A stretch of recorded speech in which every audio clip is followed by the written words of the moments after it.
1 นาทีของเรามันคงไม่เท่ากัน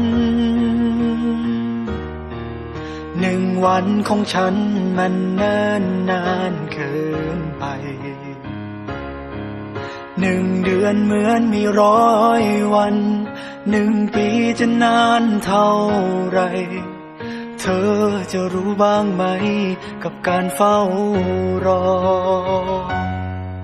อยากให้เธอเคียงข้างกันจับมือฉันเดินก้าวผ่าน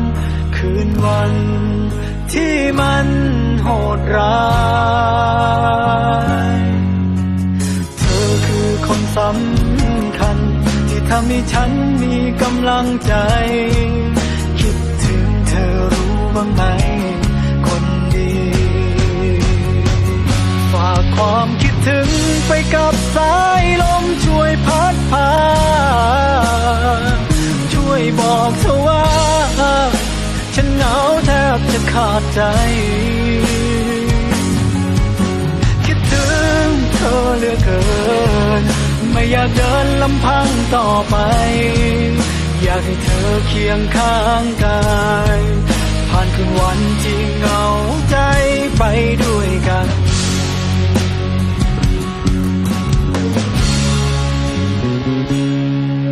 1 นาทีของฉันมันเนิ่นนานเท่าไรเธอจะรู้บ้างไหมกับการเฝ้ารอความเหงาก็กินหัวใจโทรหามันไม่เพียงพออยากขอให้เธอโปรดจงเห็นใจ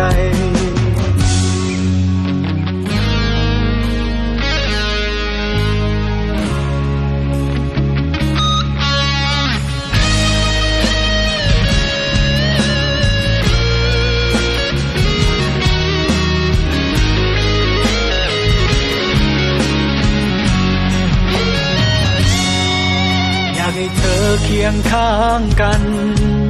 จับมือฉันเดินก้าวผ่านคืนวันที่มันโหดร้าย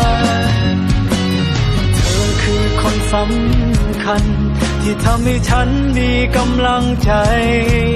คิดถึงเธอรู้บ้างไหมคนดีฝากความคิดถึงไปกับสายลมช่วยพัดพาช่วยบอกเธอว่าฉันเหงาแทบจะขาดใจคิดถึงเธอเหลือเกินไม่อยากเดินลำพังต่อไปอยากให้เธอเคียงข้างกายผ่านคืนวันที่เหงาใจไปด้วยกัน